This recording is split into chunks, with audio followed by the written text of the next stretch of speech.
నమస్తే. Cockroach Janata party మన దేశ మీడియాలో, ప్రధానంగా సోషల్ మీడియాలో కోటాను కోట్ల మొబైల్ ఫోన్లలో సంచలనం కలిగిస్తున్న వీడియోలు సిజేపీ ఈ పార్టీకి సంబంధించినవి. వారు వ్యంగ్యంగా చేసిన ఒకానొక నిరసన రూపం అది. ఈ నిరసన రూపం, దీనికి వస్తున్న మద్దతు, దాని ఎజెండా వారన్నది సోషల్ మీడియాలో ఈ సిజేపీ పెడుతున్నామని చెప్పినప్పుడు వారు ఒక ఎజెండాను ప్రతిపాదించారు. కానీ ఆ ఎజెండా అంశాన్ని వాళ్ళ చర్చ అది లేదు. కానీ విద్యారంగానికి సంబంధించింది, అందులో ప్రధానంగా కేంద్ర విద్యాశాఖ ఎవరైతే చూస్తున్నారో వారి రాజీనామా చేయాలి అనే ఒక ప్రధాన డిమాండ్ తీసుకొస్తున్నారు వాళ్ళు. కేంద్ర ప్రభుత్వము, ప్రధానమంత్రి నరేంద్ర మోదీ ఈ విషయంలో స్పందించాలని అభిజిత్ దీప్కే పదే పదే అంటున్నారు. మనం ఢిల్లీ ధర్నా అయినా సరే, ఉత్తర భారతదేశంలో జరుగుతున్న ఆందోళనలు, మధ్య భారతంలో జరుగుతున్న ఆందోళనలు, హైదరాబాదులో జరిగిన ఆందోళనలో కూడా వారు వ్యక్తం చేసిన అభిప్రాయము పరీక్షల నిర్వహణలో జరుగుతున్న అవకతవకలు, వీటికి సంబంధించి వారు మాట్లాడుతున్నారు. ఇక్కడ తాము ఆందోళన మాత్రమే నిర్వహిస్తున్నామని, ఎన్నికల్లో తాము పోటీ చేయబోవడం లేదని అభిజిత్ దీప్కే అన్నారు. మరి ఎన్నికల్లో పోటీ చేయనప్పుడు వరుసగా వాస్తవానికి పోయినసారి యూపీఏ 1-2 ఆనాడు ప్రభుత్వ పైన ప్రజల్లో ఉన్న వ్యతిరేకత, అది ఆనాడు అన్నా హజారే తీసుకొచ్చిన ఉద్యమం, అరవింద్ కేజ్రీవాల్, కిరణ్ బేడి, ప్రశాంత్ భూషణ్, యోగేంద్ర యాదవ్ ఇలాంటి వాళ్ళంతా ఫ్రంట్ లైన్లో ఉండి ఆనాడు అవినీతి వ్యతిరేక ఉద్యమాన్ని, లోక్పాల్ను, పారదర్శకమైన పరిపాలన, ఇలాంటి అంశాలను ఎజెండాగా తీసుకొని రావటం.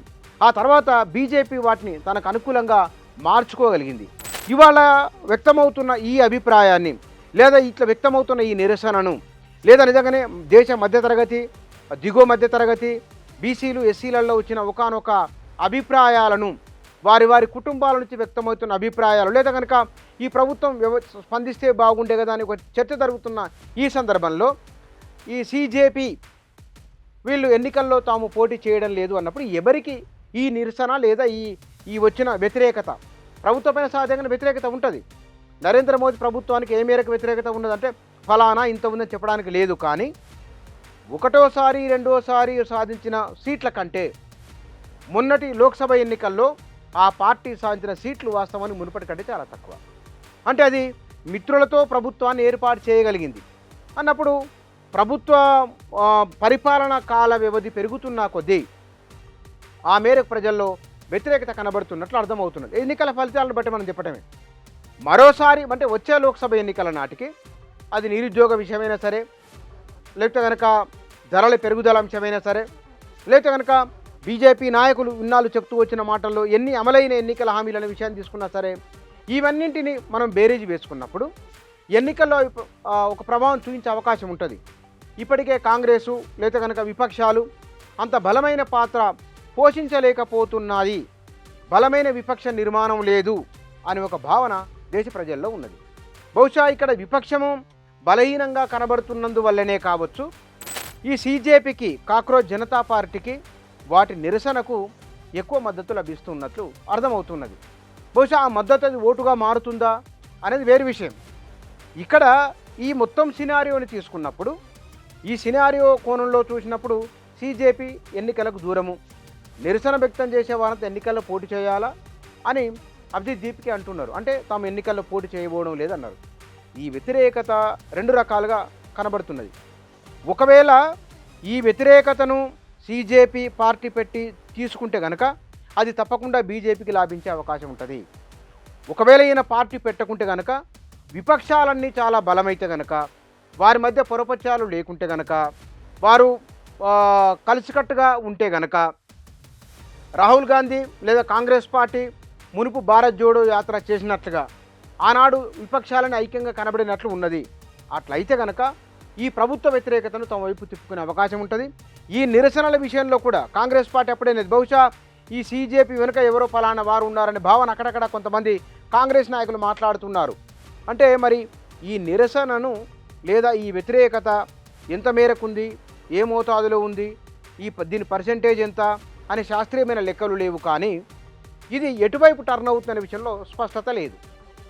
ఒకవేళ వీరు ఎన్నికల్లో పోటీ చేస్తే తప్పకుండా బీజేపీకి అనుకూలిస్తుంది. వీళ్ళు పోటీ చేయకుంటే కనుక విపక్షం దీన్ని ఎట్లా డీల్ చేయబోతున్నారు అనేది చాలా కీలకమైన ప్రశ్న.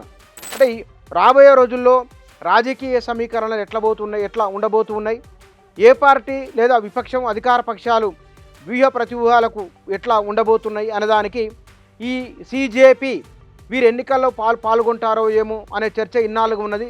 లేదు అని ఇప్పటికిప్పుడైతే వాళ్ళు అంటున్నారు, లేదు అని అన్నారు. కాబట్టి లేదు అన్నప్పుడు రాబోయే కాలంలో రాజకీయ సమీకరణలు ఎట్లా ఉంటాయో చూడాలి.